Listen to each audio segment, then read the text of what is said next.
Premier Li Keqiang in Cuba, the first official visit to the island nation by a Chinese premier since the two countries established diplomatic ties.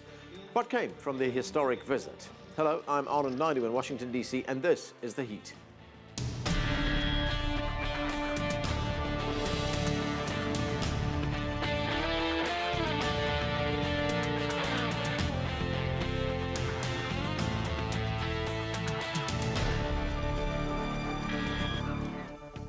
After speaking at the United Nations and visiting Canada, Chinese Premier Li Keqiang wraps up his trip in Cuba. China and Cuba established diplomatic ties nearly 60 years ago and have long shared a close relationship. For more on this historic visit, CCTV's Michael Voss joins us now from Havana. And Michael, China is Cuba's second largest trading partner, and trade between the two countries is up 57% from last year. What kind of economic agreements did we see from this visit? Well, I think this was very much a visit centered around economic agreements. On Saturday, Premier Li and President Castro witnessed the signing of 30 accords. They covered everything from finance, banking, information, technology, science, agriculture, transport and energy, to name just a few of them. And then on Sunday, there were at least two further signing ceremonies of other agreements. I think here there are three really interesting ones that, in a sense, the Chinese have cherry-picked. There's renewable energy, there's internet, and then there's biotechnology and pharmaceuticals. Cuba at the moment produces just 4% of its electricity from renewable energy. It's set itself a goal of boosting that to 24% by 2030 and possibly pushing to make that earlier. Now, there are new donations, grants, if you like, for Cuba to produce solar panels. I went to the solar panel factory last week. Everything they're producing, 60,000 panels a year, are made with Cuban technology, Cuban components. Now there's money on the table for them to triple that and to bring in modern automated machinery. Also, there were accords signed where there are credit lines for Cuba to purchase wind farms and also to build power plants, electrical power plants, using organic waste material from sugarcane, from the sugar production. So that's one key area. China is helping Cuba achieve some energy sustainability and some energy security. Internet. Now, President Barack Obama used his executive powers to open the door for American telecommunications companies to do business with Cuba in internet and internet infrastructure. So far, though, the only deals that have been signed with the Americans are for roaming. Americans can now come here and use their US cell phones. It's China which is building the internet infrastructure. Huawei has opened Wi-Fi hotspots all over the country, and there were further accords to develop that still further. For me, the really interesting one is biotechnology and pharmaceuticals, where for the first time, China is starting to invest in Cuba, as well as just provide loans and credits to buy Chinese materials. Cuba has a very sophisticated biotechnology sector. In these latest agreements, there's one to build a factory at the Special Development Zone at Mariel to make biosensors, for example, for diabetes tests, for export to Latin America. They're going to provide a joint facility to manufacture some of Cuba's very sophisticated anti-cancer drugs. China's providing loans to provide supercomputers to do more research. That is another really interesting field that the Chinese feel that actually there is money to be made and there are good reasons to invest here. And Michael, apart from economic cooperation, in what other areas do Cuba and China see room for cooperation? I mean, I think we are seeing the whole relationship move on to a new level. Tourism's on the rise, for example. This year, for the very first time, we've got direct flights coming from Beijing to Havana via Montreal in Canada. That's one side. Another is actually military cooperation. In the last year, we've had China's top general and the head of the Cuban Armed Forces both here looking at cooperation. But I think the really interesting thing is whether we are entering a new phase of relationship, perhaps, where China believes that maybe now is the time to start looking at investment here rather than just loans. I've been asked several times over the last year whether China thought that these new US-Cuban relationships would be a threat to China. And certainly once the US trade embargo is finally lifted, then there is going to be a lot of commercial competition from a large country that's much closer to Cuba than China. However, I think instead of a threat, China sees that this newfound relationship with the United States actually a challenge and an opportunity to get a foot in the door here before American companies arrive in large numbers. And the fact that the European banks are still unwilling to do business, to do trade, to finance anything in Cuba for fear of being fined by the United States. The Chinese feel they've got a foot in the door to move in here before anybody else. Okay, thanks, Michael. That's CCTV's Michael Voss reporting from Havana. Joining us now for more on Chinese-Cuban relations from Beijing, Jia Xiudong is a senior research fellow at the China Institute of International Studies. From Havana, Cristina Escobar is a Cuban television anchor, journalist, and political analyst. And from New York, Ted Henken is a professor at the City University of New York and co-author of the book Entrepreneurial Cuba, The Changing Policy Landscape. Thanks to all of you for joining us.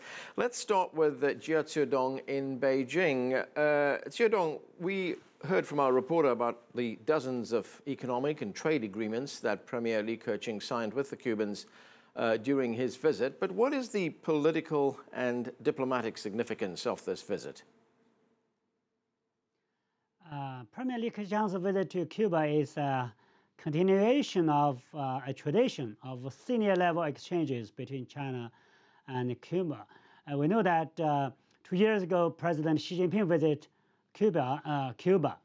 So Li's visit actually was meant to build upon the previous successes of progress of relations between the two countries and move forward with enhanced political trust. I believe that during the visit, Premier Li actually had a chance to learn firsthand the progress of reform in Cuba and Cuba's thinking about its strategy for development, its ideas on international relations, on regional situation. So this provided a very good opportunity for Premier Li to confer with leaders of Cuba about both domestic and international situations. This will actually help the two countries forge closer political ties.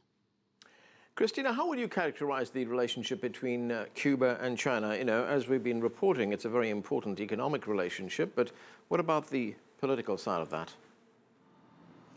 Well, I think China provides to Cuba a very important opportunity in terms of commercial interchange, and also because China performs internationally in a very interesting way and important for Cuba, because China does not preconceived political agendas in the countries China goes to actually create any kind of investment or any kind of new link. So that's very important because Cuba has been very pressured, been under a lot of pressure because of the blockade from the United States that actually what means is that is a preconceived agenda of how Cuba should be in order to have relations with the U.S. It's not the case with China. So politically speaking, it's very important, essentially in these days in which a lot of international media and important relevant voices in the U.S. and internationally are talking about how Cuba is closer to the U.S., which is true, but not that close, because the policy that actually prohibits Cuba to act normally, to perform normally, internationally speaking, in terms of economy and how to deal with other countries and how even to use dollars is still in place. That policy from the U.S. is still in place. So having China closer in terms of politics, receiving this for very first time, this Prime Minister of China here is very important because it means that Cuba is continuing this path, very smart path, by the way, of diversifying its commercial partners around the world, not always thinking about if there's an absolute coincidence, politically speaking. But I think in terms of China is very important because it's not only how many opportunity gives for Cuba in a lot of senses, it also means that it's a partner in which Cuba can trust, and this is very important because it's not the case with the U.S., and also a long history of interchange between Cuba and China that has provided a lot of important and, let's say, safety net in terms of what we have Chinese in Cuba. The buses that we have in Cuba on our streets are Chinese. The digital television that we watch are with Chinese decoders. So all of that means that for the Cuban people, China link is very important, and having this new step, politically speaking, is very interesting. And I do think I don't think it's the beginning because we have a lot, but it's a relaunching of this relation, and in moments in which Cuba needs a lot of partners, and essentially such a strong partner as China. Ted, given that the United States and Cuba are now trying to restore relations, both diplomatic and economic, are we going to, in the future, see some kind of competition between the United States and China for influence, for more of a relationship with Cuba? I think it's undoubtable that we will see this competition for influence. I don't think it's necessarily a negative thing. I think it actually gives Cuba a bit of leverage that they have many suitors lining up to do business, to interact, to influence them, whether it's Japan, China, Iran, Russia, or the United States. Obviously, the U.S.-Cuba relationship is like the elephant in the living room, given the long and problematic history between the two countries and the 2-year-old new policy between the countries to move toward normalization. I think there are some important areas where there is competition, and Cuba has a choice about which way to go. I think that Cristina is absolutely right that dealing with China is much easier because there is an implicit respect for a similar political system. But I think that not dealing or choosing not to deal with the United States in certain areas may also be disconnecting Cuba in the future from newer markets. Obviously, the embargo is a big impediment to that, but the areas that have been opened up for trade and investment, I think Cuba has so far shown a reluctance because there's a fear, I think a well-founded fear, that more opening with the United States is a potential Trojan horse. Raul Castro said it himself during the Party Congress in April when he talked about not being naive in terms of some of the intentions behind empowerment of the private sector. At the same time, it's very ironic, given that China has made fundamental economic changes, letting its private sector grow and take over big parts of the economy, whereas Cuba is in its infancy in that area, even though there's been significant reform in the last 5 years. Jia Xiudong, as Ted points out, part of the respect that these two countries have for each other may come from the fact that they have similar political systems. But during his visit there, Premier Li Keqiang said that he wanted to intensify mutual political trust. Those were his words. What does that mean? It is China's fundamental principle for its diplomacy that its diplomacy is not ideology based, and however, ideology plays some role in its China's relations with countries, and of course, both China and Cuba now follow a socialist path. Of course, they have different national conditions, so they have actually this provides a chance for them to learn from each other in finding approaches to the economy, to their social progress, and how to share how to tackle problems facing the two countries.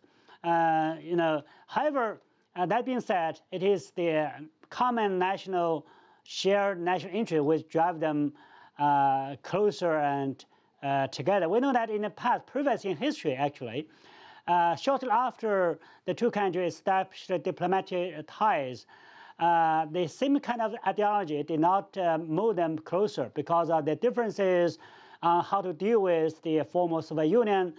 But later on, after the end of the Cold War and the collapse of the Soviet Union, the two countries found out that actually the two continue to enjoy shared interests, especially political and economically. Politically, yes, they are both socialist countries, and they have a lot of to share with each other in terms of experiences or even lessons how to move along with the socialist path.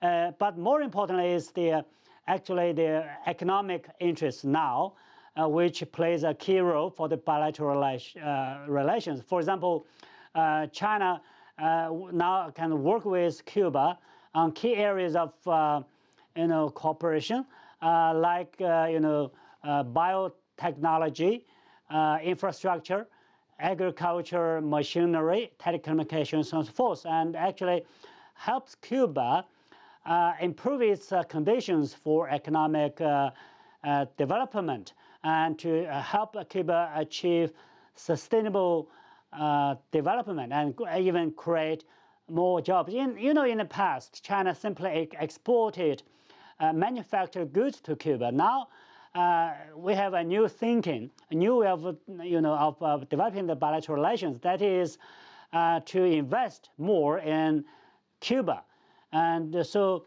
that means that the two countries have now potentials for even closer relations.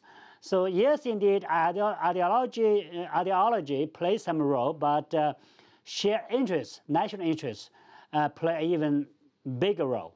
Okay, we are going to take a break right now. Coming up, we will continue to look at how China can help Cuba as the island nation continues to open up to the rest of the world. Stay with us. You're watching The Heat.